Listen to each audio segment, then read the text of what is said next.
All right. Happy Friday, everyone, and welcome to another Learning Tech Talks where we are exploring the landscape of learning tech while cutting through the fluff and getting the questions answered you need answered. I am joined again by JD Dillion, and you know what? He's gone full circle with his undergrad. He's back.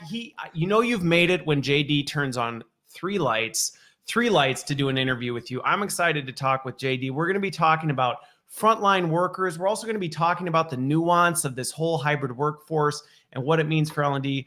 I'm not 100% sure exactly where it's going to go, but I'm looking forward to it one way or the other. So thanks for joining me again, JD. Glad to have you back.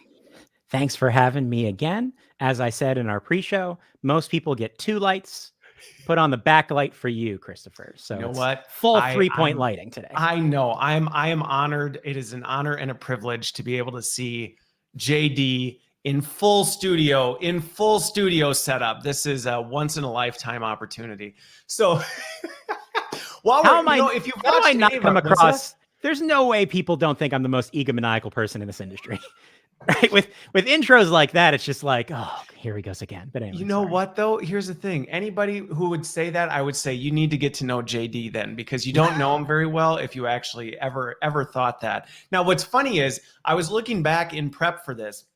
I was looking back and I'm like, people might actually think, is this the same interview? Because if you just look at the pictures, aside from my really fancy kind of moving background behind this, it looks very similar to previous ones, although your lighting is so much better, JD. So anyway, but let's get into it because we got a lot to talk about. We're going to have a hard time wrapping this up in an hour, I have no doubt. But for those who may not know this very familiar setup for you, and for those of you who are watching, just so we know where you're at, JD, where are you in the world today? I'm at the Magic Kingdom. Not quite. It's not really even not that the much one of a joke. Everybody thinks of. No, I literally am, because it's actually, if I say I'm in Orlando, Florida, that Orlando's a large metropolitan area, right? A bit sprawling.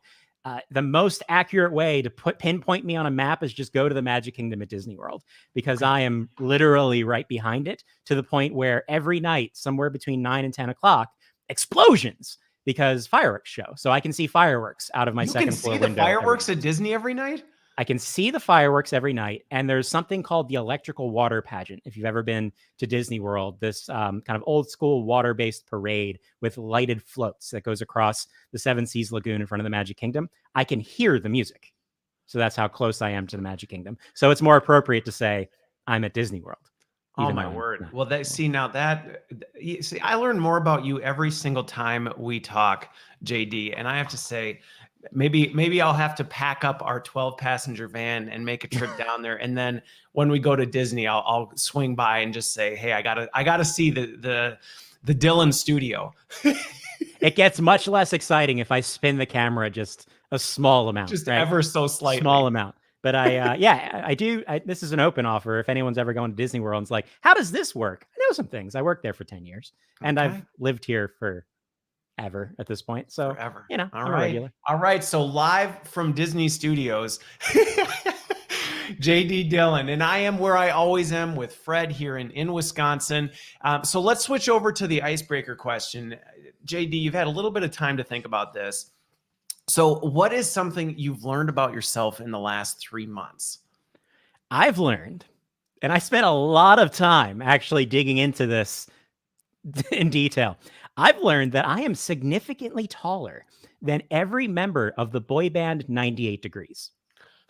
That might be the dumbest answer that you've ever had to an icebreaker question on this show. The dumbest or the best? That might actually 98 be the best. Degrees. They released a new song recently, and YouTube, in its algorithmic bliss, suggested it to me. So I had to watch that. Wait, 98 Degrees released a new song? Are you serious? They're all in their 40s, and they're rolling down the street in a vehicle singing a song.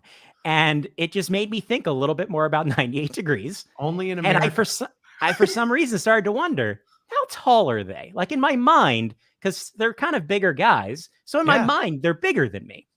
And then I looked it up and I'm like, oh no, I'm like 4 or 5 inches taller than 98 Degrees. I don't know what that means about me, but that's something I know now. And I'm better for it. Interesting. Well, Now I have something that I have to look up too, because now I have to hear the new song by 98 Degrees. And now I can use that as a visual representation to know JD's bigger than that though. And I think where this really came from is I think one of the biggest surprises coming out of the current situation with regards to people going remote and hybrid, which is kind of on the agenda to talk about today, is that the thing we no longer know about one another is how tall anyone is.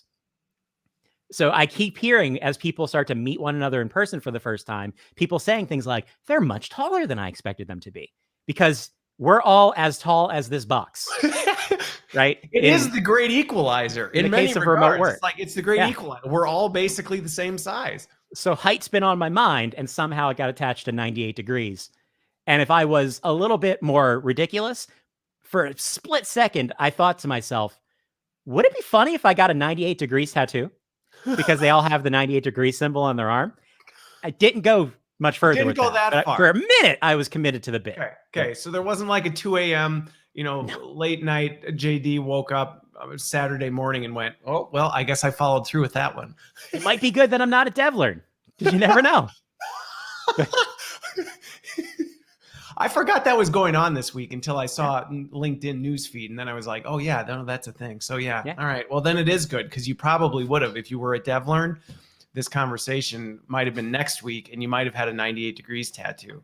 So, all right. Well, I mean, for me, I think one of the things that was interesting, I was in this bit of a paradoxical state where I was torn about whether I wanted to go do either another grad degree or my PhD. I don't know why. I really have absolutely no reason to do it, but it was always this kind of like, maybe, like, I don't know, kind of a thing. Because, 6 kids and everything else just isn't enough. You need something else to do. What are you going to do with all your free time? I know. Oh, by the way, you host this. Do people know you have a job? I do. And so I was kind of torn on this. And then over the last 2 months, I decided, you know what? I don't think I'm actually going to do that. I actually decided I'm actually going to make a final conclusion, although I've done this in the past before and then I revisit it. So we'll see how long this one lasts, but I'm pretty sure that I'm not going to go back for any more academic credentials, at least in the formal state. Although I am kind of thinking and revisiting. I swore I would never write a book. And now I'm like, actually, I think I might write a book instead. So we'll see what happens. We'll see how this all plays out. Anyway, okay. So we're talking frontline workers. Let's transition over to this. We're talking about Disney World. We're talking about fireworks. We're talking about 98 degrees and not going back to school. And now let's shift to Axonify. I want to open it up with some of Axonify's latest research, because you guys just put out a research report on this. And it ties to the conversation on this. So first of all, tell me a little bit about the research report and kind of what you were doing with it, because I think that's going to be a natural jumping off point to where we're going. Yeah, so for the last 5 years, my team at Axonify has partnered with external research partners to conduct a research study that gives us an understanding of the voice of the frontline workforce. Because I think when you talk about the future of the workplace, and even if a lot of that conversation very much lives in the world of people like me, where we're talking about things like it's very much work. An office-based conversation. Yeah. It's kind of a corporate world, the kind of how that world is evolving. So rarely does that conversation really get to the frontline space, which, by the way, is where 80% of the global workforce works, is on the front line. So we've been doing this research effort every year around this time. And slowly over time, because of the changing nature of frontline workplace, our research focus has evolved. So in the beginning, it was very much focused on learning and development, right? How do you create great training programs and support programs for frontline workers? Then last year, it was 2020. So obviously we had to dig into the specific elements of pandemic support. So how effectively were organizations supporting their frontline workers in places like grocery, retail, sales, contact centers, those types of environments, delivery drivers and whatnot.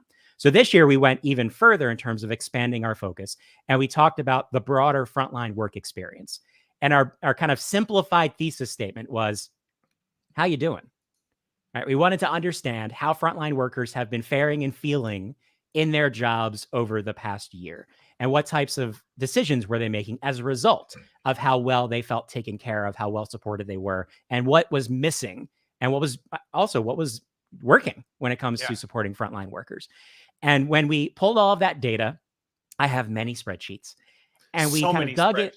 So many spreadsheets. Lots of pivot tables, I'm guessing, as well. Oh, we could pivot some tables. We could pivot and we stared at the data. And the question was, what story is the data telling us, right? Because I walked in with certain assumptions. Wait a minute. You didn't go in and say, I already know what I want the data to say, and so now I'm going to go try and find the answers in the data. I don't think that's how research works, but I could be wrong. What? I don't know, JD. I think that is how it works. Because again, I think you can make anyone who's worked in, supported a frontline workforce, just kind of paid attention to the nature of frontline work, can walk into the conversation about their experience with certain assumptions, right? Yes. And a lot of the conversations you see out there are rightly, justifiably around things like wages, about how ineffectively a lot of people are paid in frontline work, minimum wage increases, those types of things. Completely makes sense. But we wanted to understand, is that the story? Or are there other layers to the story that relate to how people feel about their jobs on the front line? So when we stared at the data, 5 themes jumped out in terms of where there were variations or kind of meaningful insights in the data. And those 5 themes were: 1, the reason people are leaving their jobs. So 45% of frontline employees surveyed said they've already decided to leave their jobs. And that matches up pretty directly with what you see when it comes to the other research. Yeah, and the shortage that we see on the front line, what's happening in the corporate space. So there's a general alignment there. So 45% have already made that decision. And then we asked, why? What are the motivating factors that are driving you to leave? Compensation is on that list, but it's not number 1. It's number 4. So the number 1 reason people are leaving their jobs on the front line is they're burned out. Okay. Which, again, shouldn't be a huge surprise to people. No. But I think it's important to put data and the voice of the employee behind that narrative, so we're not making assumptions about what the experience has been. We ask them directly. So number 1 was burnout. The second most cited reason was lack of appreciation. Okay. The third most cited reason, which are sitting on the board that you can't quite see behind me, is disinterest in their daily work. Number 4 is compensation. Number 5 is being overloaded with work. And number 6 is lack of flexible working options. Okay. So burnout was the theme that kind of drives across the entire report, which is available on Axonify's website, axonify.com. Click on resources. You can find it, or just message me. I can get a link to you. Just send JD a DM. He's good like that. Yeah, I'll help you out. But so burnout was number 1. It was the big theme. Second theme that popped out was equity. Okay. The disconnect or the differences in experience being had based on certain different kind of demographic factors or kind of persona factors. So things like gender identification, the difference in management trust between employees who identified as male versus identified as female stood out. Okay. The difference in pandemic support and communication between a full-time employee and a part-time employee. And the difference in kind of management trust between people who worked in stores and branches and people who worked in other types of environments. So we saw that some of the equity conversation we're having in the workplace in general echoes again in the front line, but then there's other factors about the nature of frontline work. There's definitely some nuance to it based on that. Like an example being full-time and part-time employees. I think there's some common sense there to say, well, part-time employees maybe don't have the same benefits as full-time employees in a lot of cases. They don't spend as much time. This is maybe not their full-time gig per se, right? This is an extra thing. So maybe they're not as committed to this job. I get that. I've been a part-time employee. I completely get that idea. Yeah. But the customer on the other side that's working with these employees doesn't know or care if they're a full-time or part-time employee, right? So when a part-time employee says that I am considerably less well-informed about changes that impact my job, that's a problem. That's not a nature of being a part-time employee. So the equity factor jumped out at us. Another one was communication, right? The importance of and the impact of effective communication on the front line. And we asked some questions around preferred methods. So digital versus traditional means, in-person means, placement, which would be something like postings and bulletin boards, things like that, versus digital communication. Surprise. Everyone prefers digital communication and access to resources, and it doesn't matter how old they are. So if you want to put that conversation to rest, wait a minute with that. JD, you were just blowing up so many things right now. Are you kidding right now? Are you telling me that we can maybe put to bed some of this, I don't know, generational nonsense that continues to circulate? Shockingly, it's not a Gen Z thing to prefer access to the things you need to do your job on a device that's readily accessible in your flow of work. I don't know. I will say that when you pull apart some of our data based on generations, like intent to leave, that did skew younger. Yes. But that again makes sense because see. people, right? You can just start to think about that. So communication is a big theme. Management is a huge theme. The connection between frontline support, frontline performance, and their direct management. Given that, again, you think about a frontline job, maybe you work in a store far away from the corporate environment, far away from the headquarters, and maybe the face of the company to you in a lot of cases is your store manager, right? Is the direct manager. So the role that they play and how much influence they have over the experience. And you can see a direct correlation between trust in my manager and satisfaction with my management experience and intent to leave my job. Right? The numbers match up. So what's really interesting about this, and again, I want to connect this to some of the Microsoft data, because one of the things, and I think we're going to dig into this, we're going to talk about a lot of this stuff at length, though, is everybody's looking for like the simple answer to this, and there's no simple answer. But one of the things you just said there about the manager, in many regards, especially with frontline workers, representing the company to the team in many regards. I think if we were to actually if you look at some of the Microsoft data on the corporate side, I think we're seeing some of those similar things, likely even in the corporate space, because one of the things that's been interesting as we've gone through this pandemic is the relationships of people in their, direct teams have gone up. They've become very close with their close proximity teams.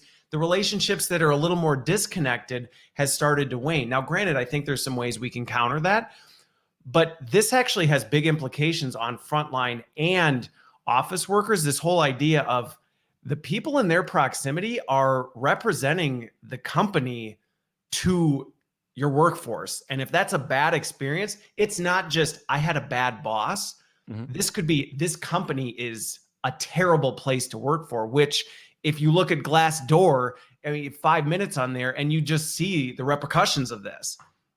100%. People love to share that meme or the quote around people don't leave companies, they leave bosses, something to that effect.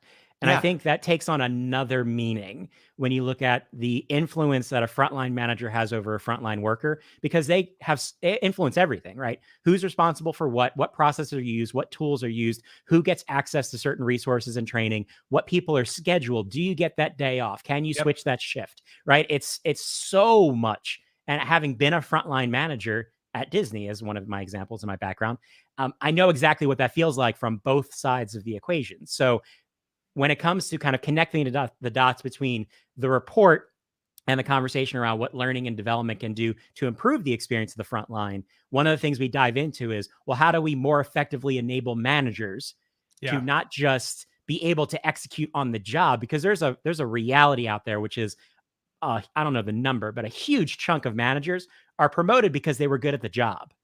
They weren't necessarily promoted because they're good at taking care of people. No, I think that's been a systemic issue in leadership forever. It's like, you're a fantastic this. I bet you'll be really awesome at leading other people who are doing this as well, which is with plenty of organizations I've worked in have shown that to be very wrong over and over and over again.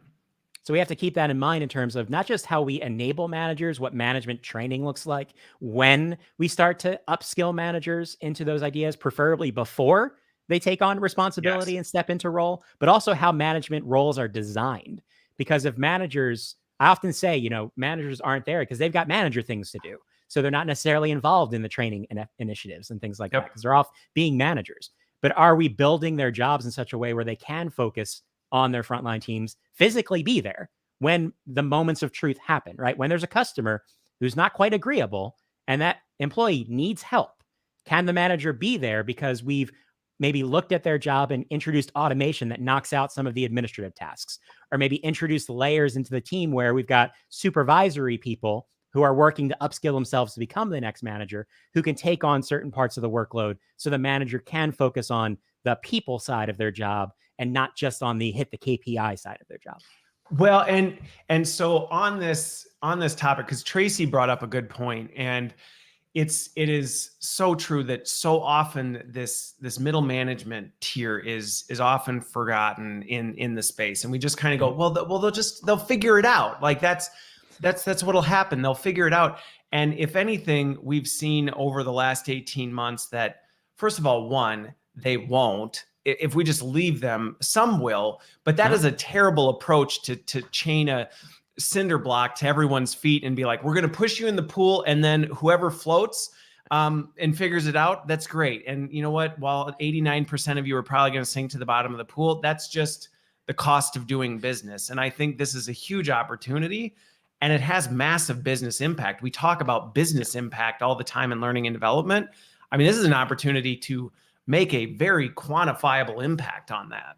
If you don't understand the impact that frontline managers have, you're putting everyone else, so their teams, the frontline teams, the customers, and your business results at the mercy of their learning curve, right? Yes. So how quickly can they figure it out? And again, going into my own background, I was frontline management in multiple companies. The first time I became a manager, do you want to know what the promotion ceremony looked like? What my enablement strategy was? How I got promoted? Let's hear it. I was handed a set of keys and a radio, and I was a manager now. When did I go to the classes? Eventually. So that's one of my favorite things to do is when I work with a frontline employer, I'll walk into different locations and I'll talk to the manager and I'll say, when did you become a manager? And I usually rarely do I run into, depending on the industry. Sometimes I run into someone who says 35 years ago, right? Okay. But a lot of times I run into people who say 6 months ago. And then I'll say, well, how did they prepare you to take on this responsibility? And more often than not, I hear something to the effect of, well, the management training program hasn't come around yet. So, I'm calling the other stores and I'm talking to the other managers, figuring things out as I go. I knew some stuff from being on the floor with my old manager. I'm kind of filling in the blanks. Yep. I'm all for self-directed learning when it's the right solution to a problem. But in some environments, like let's say that this person's managing a team in a highly unionized environment, we need to help them understand what that means and how to make decisions that doesn't add risk to their business in various ways. So that's why I think a big part of the narrative in our report is how we need to kind of relook or rethink what manager enablement means because of the impact that they have on the frontline work experience and how they can drive retention. I mean, hopefully we've all seen how great managers can actually help overcome the limitations of certain jobs or certain experiences just based on how they work with people. Well, and like it doesn't take partially learning and partially job time. If you spend time with your people analytics team, or even just like you said, go out to these places, you can see that a lot of times the big difference in a really positive environment with low retention numbers, high engagement, high customer satisfaction scores, it's the frontline leader. I mean, that in many regards, same environment, same circumstances, same things. And yeah, there's variables that play into it. But that person, I love the way you framed it, which is that person's learning curve sets the tone for everything. And to connect to the fifth theme, because the fifth theme we dug into was skill development, and where learning and development training, upskilling, reskilling, cross-training fits into the frontline narrative. But one of the things that I suggest in the report is we need to look at how we incentivize management based on the development of their teams, right? It's not just your ability to hit business KPIs. Are you setting the organization and your team up for success and building bench strength? Because one of the things I don't think anyone has really talked about, especially on the front line, around this idea of great resignation, reprioritization, any other word you want to put after that speaks to people, the changing relationship people have with their work right now and the decisions that they're making, is that we're having a huge brain drain moment where people who have a lot of institutional knowledge are walking away. But who are those people, and what did they represent in terms of the bench strength and future capability of your organization? In a lot of cases, the next manager left. So what are we doing from a skill development perspective to start building that strength back and set ourselves up for a place where we're not just delivering the training people need, not just the onboarding, because you'll see stats in the report that talk about how a lot of frontline employees just get training when there's big changes, right? So just when there's new product, there's release, a big massive new compliance requirements, transition, something like that. And then something went wrong basic stuff. and they retrained. Something blew up. We had an incident at a site, and so now we're making everybody go through this type of a thing versus the regular cadence of things. And that's where I'm gonna hang a question mark around a particular set of terminology we use in our profession. It's gonna get spicy. Here we go. So learning in the flow of work, or workflow-based learning, any of that variations of that term, I think that's a miss, because I 100% agree. And a lot of the things we do at Axonify is about making things more accessible as part of your, as you're doing your job. So if you have a question you need to answer, you can get to that answer without having to walk to a back room, go to a computer you never go to a used, completely different place, completely disrupt your flow. Yeah. All of those ideas make sense. I think we have to go one step further. It's about learning becoming part of the job, so that just like I'm expected to be able to execute and hit my goals as an employee, I'm also expected to continuously develop and improve. And I'm given not just the resources, but the time and prioritization to do it. And because the incentivization, which you said earlier. 100%. Because when we start talking about the differences between someone like me, who works in a corporate environment, works remotely or in a hybrid role, and someone who's working on a frontline position who has to clock in at the store, at the plant, right, at the distribution facility every day, one of the biggest differences in those two personas is time, and how time is used, how time is prioritized, how time is afforded. And you and I decided we're going to have an hour-long conversation today about these ideas, and we can make that call. If you work in a frontline role, you don't get to make that decision to say, I'm going to take an hour to focus on my skill development today. Yes. That's a big conversation to be had, because staffing is such that tremendously disrupts the operation if one person gets removed. And again, as a frontline manager, I remember before I went in L&D, I remember those moments distinctly when corporate training took 5 or 6 of my people out of the operation, and I didn't know why.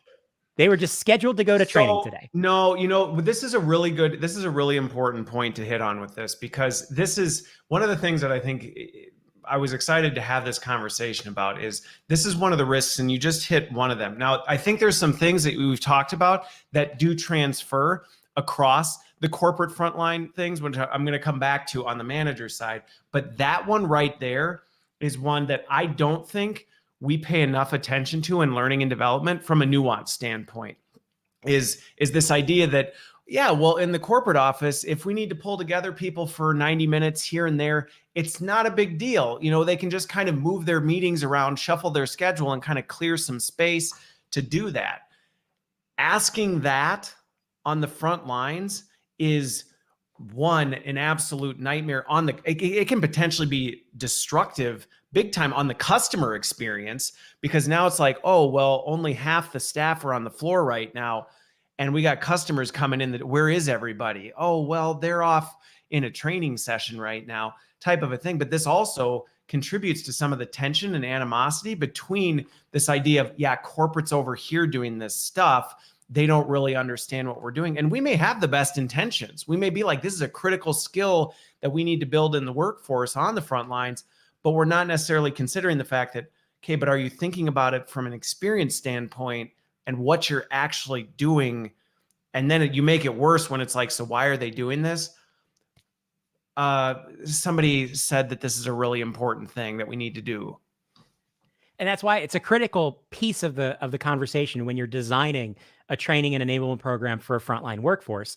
It's not just what is the best way to help someone develop the skill. It's what's the best way to help someone develop a skill that fits into the reality of their everyday work. Because for certain things, you may need to step out of your operational duties, right? You may need to go hands-on in a dedicated environment. There are absolutely times for period of time, totally. But that should be the exception in more cases than the rule, where can we find ways, and last time we chatted, it was about microlearning.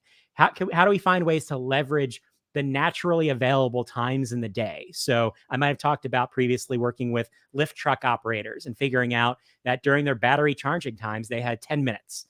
So how do we leverage those 10 minutes to help people reinforce certain parts of their knowledge that are critical, or maybe introduce some new topics, and then incrementally, because that's how learning works, incrementally in these couple of minutes a day, start to build up people's knowledge to certain areas. And then when it is time to do something more immersive, we're going to go into a job training exercise, a simulation, right? We maybe need to bring people into a classroom for a meaningful conversation. Those things still happen, but they're part of a more blended strategy where we're leveraging all of the things that we can do in a way that immerses people in learning as part of the job and does not disrupt the operation. Because again, people don't go to work to learn, they go to work to do the job, but learning needs to become part of that. So what's funny about this though, and now is some of these lessons, and this is why I love focusing on some of the data that's coming out of frontline workers or using frontline workers as a test case, because in many regards, everything we're saying right now, it's not that it's not true for office workers either, right? Just because they have more flexibility to do some of this other stuff doesn't mean it's the right thing to do. And I think we see the consequences of it played out more in frontline workers, which is why it's a great use case to be like, whoa, like what's the impact of this? Because if you're pulling people and asking them to rearrange their schedules and adjust things to go sit in a half-day workshop and go, well, but they're office workers, so it works for them. Okay, it's still a terrible approach to do it. And to your point, you still should be looking at what does their day-to-day look like and how do we interject guidance and support along the way and support them working as learning and learning is working versus, well, let's just always pull them out to do this. Is there an opportunity to do that? Yes. Is there value? Sure. But let's be careful about it and not take for granted that, well, we can over here. So we won't do that for frontline workers, but we will for office workers because they can pull it off. Yeah, and I always say everyone needs the same things, right? Generally speaking, when you design learning and enablement strategy, it's the same ideas where it's everyone needs a place they can reliably go to find information when they have a problem they can't solve on their own. Everyone needs the ability to raise their hand and ask a question because they can't find the information. They don't want to make a guess. And they don't just want to rely on the fact the person next to them may or may not know that answer. Right. Let's take a shot in the dark and hope that maybe they know. We need to negate that idea broadly. Everyone needs the opportunity to practice and reinforce critical knowledge and skill so that when the moment of need arises, they're ready and they can apply that knowledge and skill without having to necessarily look it up. It's one of those moments where looking it up isn't a good option, right? Yes. They need coaching and feedback in a meaningful, timely, and personalized way so they know if they're getting it right or they know, or if they're missing the mark when it comes to applying that knowledge. So the list is the same across the board, regardless of what you do. Which is the good news for learning professionals. Because if you came into this thinking like, oh my gosh, I have to have two radically different strategies for frontline workers as a different biological being versus, it's like, no. Humans. They're all work. People, right? All working, trying to do a job very similar, yet the execution of that is very different. What changes it heavily is context, right? So if you're a marketing program manager and you have a problem and you don't know how to fix that problem, you can probably light up Microsoft Teams and directly message the person responsible for that information and get your answer. But if you're one of 400,000 grocery store employees, you're not using Microsoft Teams in front of you on a monitor all day. You can't directly ask the head of that division the question because that person can't scale themselves in order to be able to handle that. So when it comes to helping people find timely information in the frontline context, it's a different application strategy, right? It might be different technology, different type of content design, different experience design, because again, we're trying to fit those same things, the same types of support people need into the reality of their work. And that's where the big differences comes, because if you're a marketing manager, you have a very different day-to-day reality than if you're a grocery store employee working behind a deli counter. Well, and you may even going back to your point is the fact that even just the context of, in your example, the marketing manager has some of that 50,000 foot context to even understand, oh, this is the person that I probably should ping. And then they also have access to Teams to be able to ping that person directly versus, to your point, I mean, we've all been there on the front lines at some point in our careers.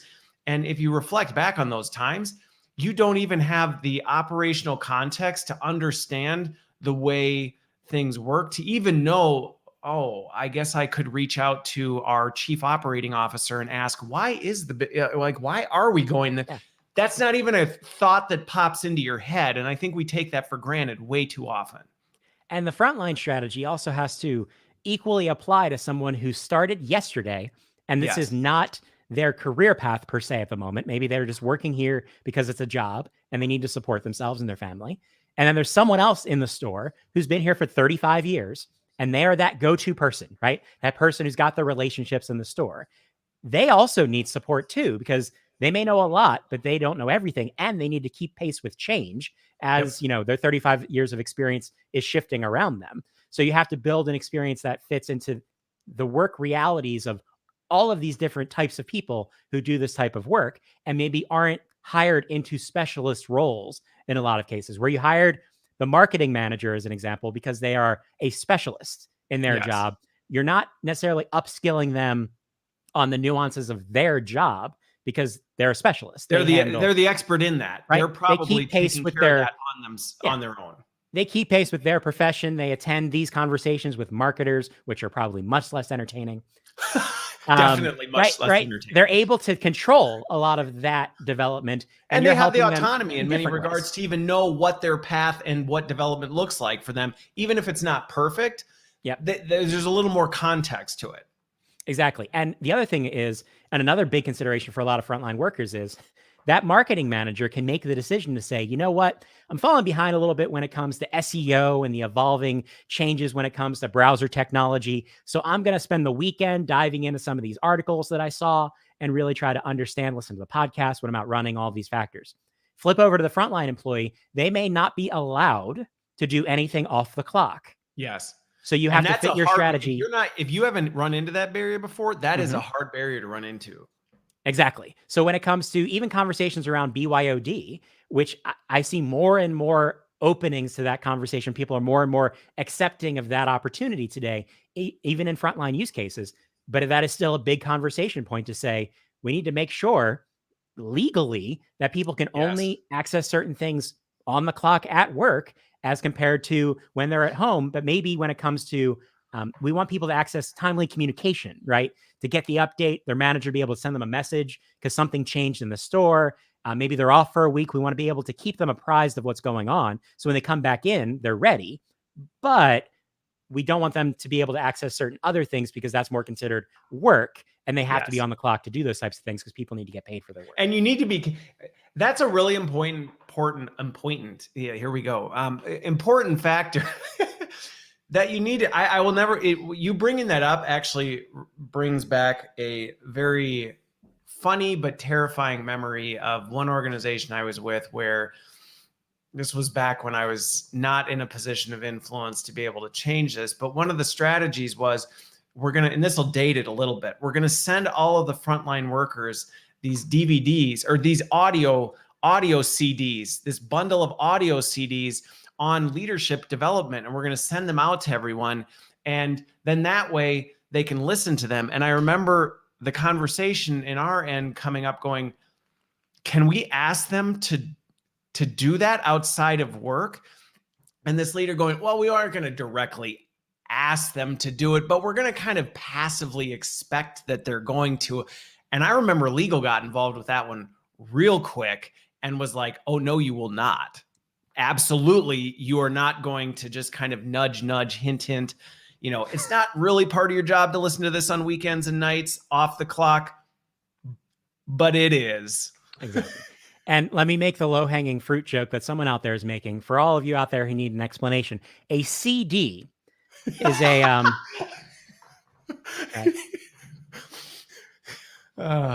yeah.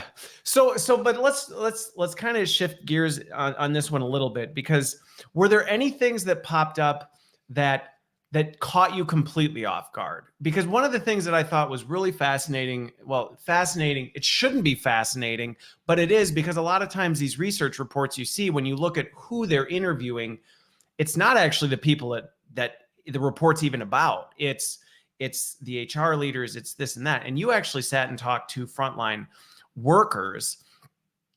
So what exactly was there anything that popped up that was like, I did not see that one coming?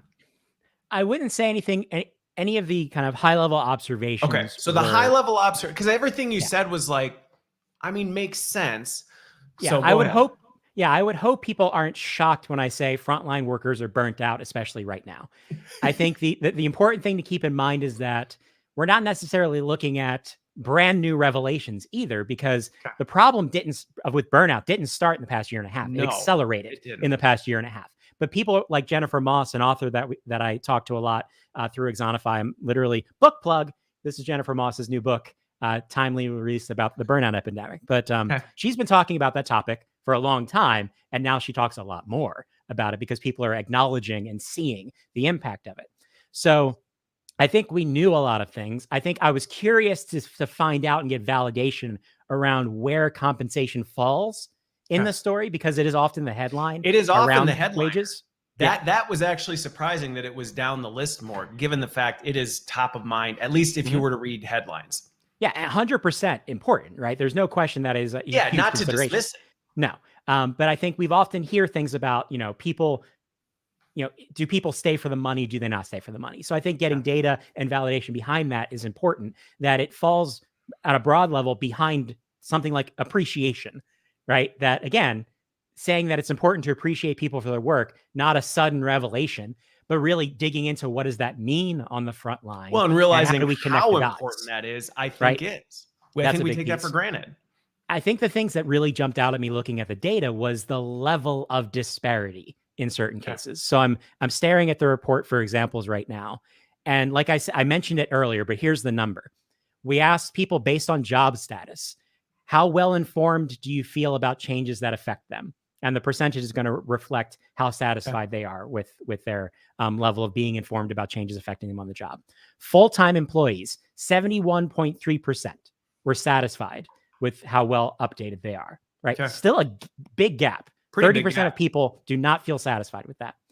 Part-time employees, 54%. That's a big jump. So the chasm between those two different classifications of employee, and there's a variety of different examples of that in here when it comes to, maybe it's not, you might have sat there and said, well, I could see how part-time employees don't work as often. So maybe they're missing some updates here and there. So we do have to think about our communication strategies. The thing is, the gap is finish your thought, and I'm jumping on this one. Jump.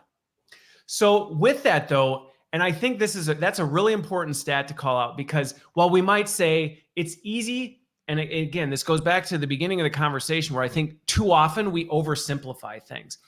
And so it's easy to write that off going, well, they're part-time, they're not here as much, they're just missing out on the things and whatever. One, I think your point of calling out the fact that, yes, but your customer does not know that. So when they go to ask them a question or they need something from that person, they're not going, oh, well, you're a part-time person. So the fact you don't have any of the answers and you're extremely unhelpful is totally acceptable to me as a customer. That is destroying your customer experience because they do not know the difference there. But I think realistically, where sometimes this actually is something that is impacted by us, there have been plenty of conversations where I've been in where where organizations have said, yeah, well, those are part-time employees, so we're not going to make the investment in the tech because we don't want to use a license up on a part-time employee for this, which there are times that makes sense. But listening to that data, what you're talking about, there are times that is a catastrophic choice, where that few dollars a month that you might be spending on this person's access to the critical systems and capabilities of the organization, or the development or communications things that you go, well, they're part-time, we don't really need to invest in that. That may be costing you 10x what you think you're saving by cutting them out of the equation. Exactly. So my hope is that the research and our findings help connect some of those dots, right? To help people ask more meaningful questions and really dig into what is and isn't working in the frontline experience, and closes some of those kind of anecdotal challenges that I see. So I don't have data on this per se, but when I go out and talk about communication as an example, I run into a lot of people solving the problem themselves without necessarily telling the company, right? So again, if I had a nickel for every unapproved WhatsApp group that exists in frontline workplaces where the store manager started up his own digital communication strategy because he doesn't have a better way, and he knows that that's a problem that's impacting his business. Yep, recognizes it's a gap. At the same time, he just layered on risk to the business, right? Because if you have an informal technology in play and the wrong thing gets said, the wrong thing gets shared, right? Things can happen if you don't have the right strategy, tactic, or tool in place in order to close that gap in collaboration with the organization. But that's, people are taking steps because they see these gaps, but our organization's prioritizing it accordingly. Well, and this goes back to the just lack of simple answers and the hard work that we have. I mean, that's why they hired us to do this stuff. And we joked about it backstage before we went live that sometimes we're out here looking for, like, what's the easy answer to this?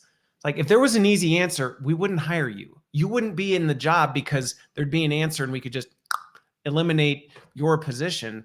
But with this, there's this spectrum of, well, there's things we can control and there's things we can't control. And that dichotomy is not necessarily there. And I think, on the front line, a perfect example, the one you brought up is a really important one that I've seen play out multiple times, where in order to avoid risk, companies make decisions to not use certain technology or not go down certain paths because they're like, well, we just don't want to open the door for this type of a thing, not recognizing that your people are going to do this whether you enable it or not when they see these gaps. So the WhatsApp group, if you say, well, we're just not going to invest in some sort of tool that actually allows people to communicate in a controlled environment, they're doing it.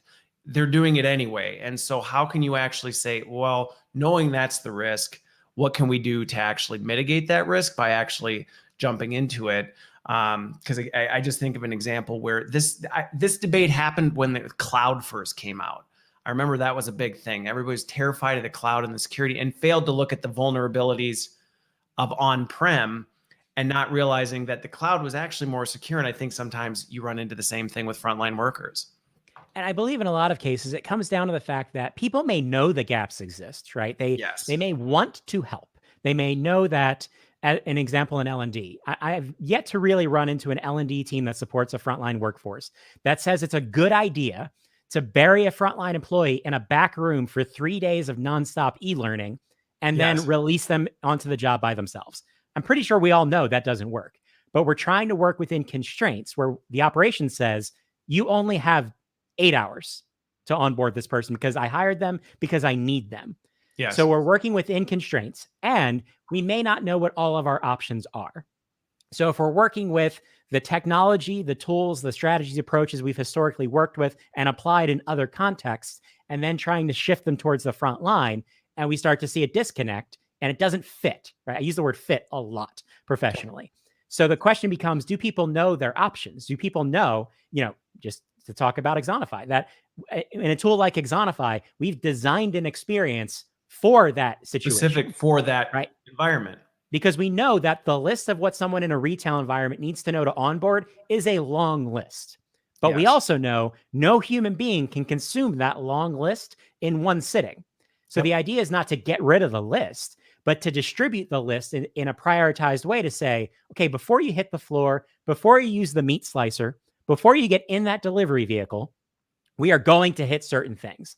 But other factors like company culture considerations, additional customer service ideas, the things that are not the absolute requirements, we can distribute across the experience of work because we're embedding learning as part of the job so that when you come in for your shift each day, we're adding to what you know and building your skill over time, but in an accelerated fashion rather than leave it all on the cutting room floor. Because again, to be frank, if you put someone in 8 hours of onboarding in one day, you're leaving most of that on the floor no matter what.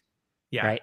So it's helping people understand they have options for deploying training into these nuanced and challenging environments in different ways, because technology, AI, personalization, adaptive learning, micro learning, all of these ideas fit into this environment because of the fact we're trying to balance operational constraints with meaningful learning and development practices. Well, and I think your point, and this goes back to this is the push for learning and development professionals. It's actually why I started this show. Was so often we're operating within the box of what we know. Like, I only know this because this is the only technology I've had exposure. I only know this because this is the only, things that I've had. And so then you move into this new environment and you do, similar to what you said, you go, all right, well, we've got this completely different use case. So now how do we make what I know work for that? And that's where we end up with this. And it's not, like you said, it's not this malicious, well, I just, I think I just want to bombard people with 32 hours of back-to-back e-learning all at once and drop it on their head. Nobody's going, I think that's the strategy. I think that is the most effective way to do it. But when you don't know what the other options are, what the other possibilities are, it becomes very difficult to do that. And I think that's the hard work we have to do as learning professionals, is broaden our horizons. And as one of the biggest influencers to know in learning and development, you must be familiar. Did you know you're on a list? Did you see that list yet? I think I got tagged in a post once, I which is saw still weird. I saw a list this morning with you on it. So Really? you're Okay. on the lists, Christopher Lind, on all the right. lists. Well, But anyway, it is a noisy and confusing space, is it not? it is. Right? How many you've done at least 7,000 episodes of the show, and how many times have you talked to multiple different providers where you could have almost said, like, what's the difference between that and this and that? Yes. When you probably know there is a difference, but the way people talk about different things, the concepts, like, let's just use adaptive learning as an example. Ask 10 people what adaptive learning is, and you get kind of colors Wildly of different answer. variation.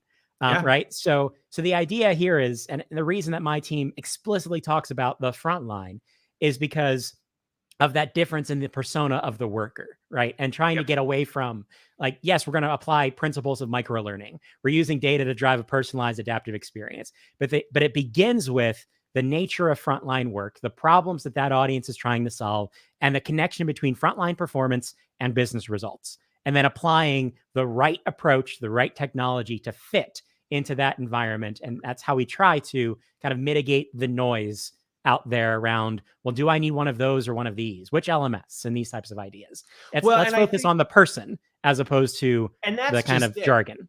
That is such an important point, because this is one of the number one questions I get all the time is, well, what app should I get? Like, what platform should I buy? And my answer to that is always, what are you trying to do and for who? What is the environment that they're in? Because to your point, there might be two platforms or applications that in the marketing jargon look very similar. And you'd go, oh, well, I can just pick either one, right? And I would say, no, absolutely not. If this is the environment you're working in, no. If this is the experience you're trying to create or support, you need to actually consider these other things. And I acknowledge this is overwhelming for a lot of people. And I think this is one of the challenges that we have ahead. But the first step is recognizing there is this wild difference between office workers and frontline workers. And now you add to the mix in-office workers,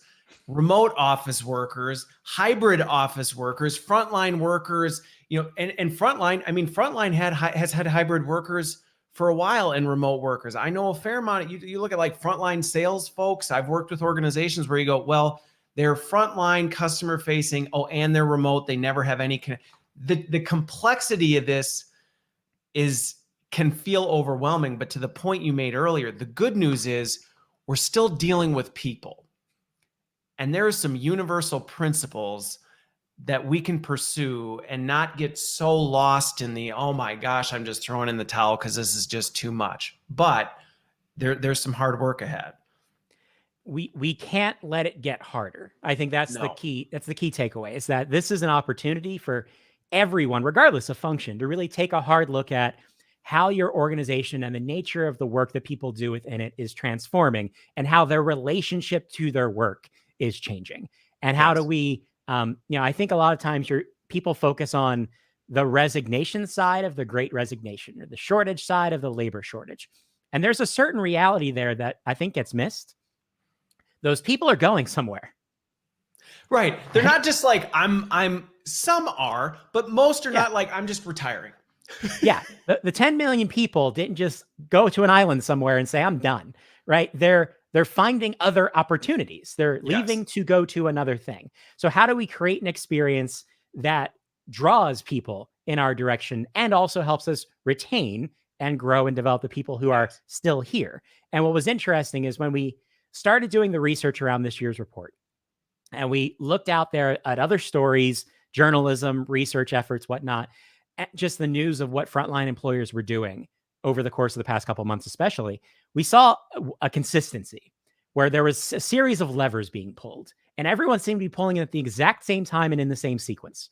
Where the first lever over the past year and a half has been kind of taking a hard look at headcount and the role people play in the organization, and saying, well, are we going to introduce self-service? Right? Do we need housekeeping every day, or are we going to cut back? Do people have to go to the front desk, or are we going to automate that through an app? Are we going to have self-checkout, or are we going to still have the same number of lanes? Are we going to automate warehouse operations, right? All of those pieces was the first pull. The second pull was, okay, we now understand where we need people in place. Now we need to look at compensation. The third was, okay, compensation isn't working for certain key roles. We're going to offer hiring bonuses. The fourth lever was, we're now going to offer education benefits for low to no cost degrees. And again, look backwards at the news. You see major frontline employers doing the same things in sequence. Yep. The fifth lever that we suggest in this report is the idea that none of those levers I just talked about made the job better. Yep. Right? They added all good things, education opportunities, better compensation benefits, all great things. The next step is to actually take a hard look at the work experience, inclusive of skill development, and say, how do we make the work itself better? So we mitigate burnout. So we make it more interesting and engaging. So we add the layers of flexibility, and we change the idea of flexibility, where maybe someone, because they work in your facility, they maybe can't work from home in order to take care of your facility. But that doesn't mean flexibility is off the table. It could be scheduling, right? You could look at different types of scheduling options. You could look at cross-training opportunities to add variety into the workplace, right? Flexibility can mean different things to different people. The best way to figure it out is to ask. And that's what we wanted to do to start with this report, was let's ask frontline workers what's working and not, get that information out so people can take a hard look at their experiences, including their learning and development programs, and say, how can we leverage learning and strategy to close some of these gaps? And the one other thing I'll say is that right now I'm writing an article that talks about the connection between learning and development and burnout, because burnout is not a problem that learning and development can fix by ourselves. No, but it's not. We can heavily contribute solutions to that overall problem in things like introducing cross-training and upskilling, introducing burnout as a conversation in an organization, helping people understand the symptoms and the signs of burnout, especially managers. So is that embedded in your management training? How do we help people in those environments? Do people know what their options are? We certainly can do a lot more to not contribute to it. And that as well. And that is something that there is a big opportunity for us to say, hey, are we one of the big contributors to that? Because in some organizations and in many organizations, we can be a big contributor to that. But I think your point of, there are a lot of ways we can help some of these things, but we can't do it alone. Absolutely. Okay.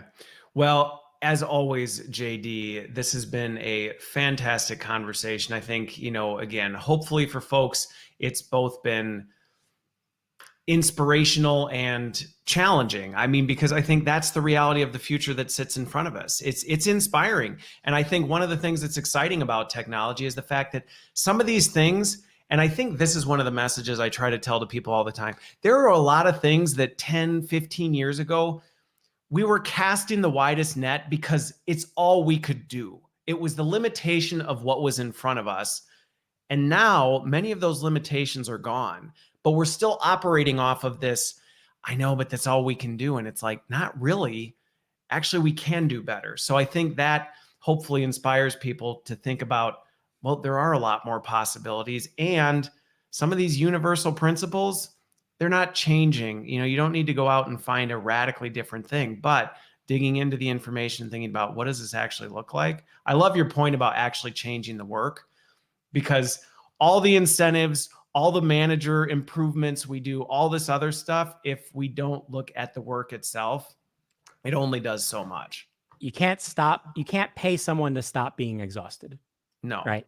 And my hope is that, this type of conversation, the report that we've released, helps facilitate more of a conversation around the connection between learning and development and a frontline audience, and creates a space for people who do support frontline workers in their work, whether you just support a frontline audience, or maybe you support a dynamic organization that includes a significant frontline audience. I don't believe there's enough forums for that, or enough conversations. You don't see frontline on a lot of conference agendas, right? No. Retail sessions or grocery sessions or manufacturing specific sessions, where we can connect the dots between the conversations we do have a lot around learning practices, theory, technology, to this very specific and very important audience. And this is where I seamlessly transition into a plug, because if you would like to have that conversation, or at least kickstart a conversation and dive more into what are organizations doing specifically to support their frontline teams, you should come hang out with me on Tuesday, the 26th at Axonicom Live, because my team is running an online event on that day that highlights stories from a variety of large-scale frontline employers and different types of businesses that talk explicitly about how they're dealing with the types of challenges that we've been talking about today. We're going to dive hard into the report. Jennifer Moss, who wrote that book I showed earlier, is going to be there to talk about burnout on the front line. So it's going to be a great time. Head to Axonify.com/conference. You can still register and come hang out with me and my friends next Tuesday. Awesome. Well, thank you so much, JD. It'd be a great opportunity. And again, one of the stats you mentioned earlier is frontline workers make up a massive percentage of our audience. And so your point that these conversations aren't having enough, and we're talking about wanting to have business impact and impact the strategy, this is one of the major ways we do it. So thank you for bringing that conversation to light and the opportunity for folks coming down. And we will have you back for sure, because these are always fun conversations. So thanks for making the time, for cutting it out and joining us from the magical studio of JD Dillion. My pleasure. Next time we'll talk about how tall I am in comparison to the Backstreet Boys. We'll both stand up in our cameras and we'll see if people can guess who's taller. So have a great weekend, everybody. Bye all.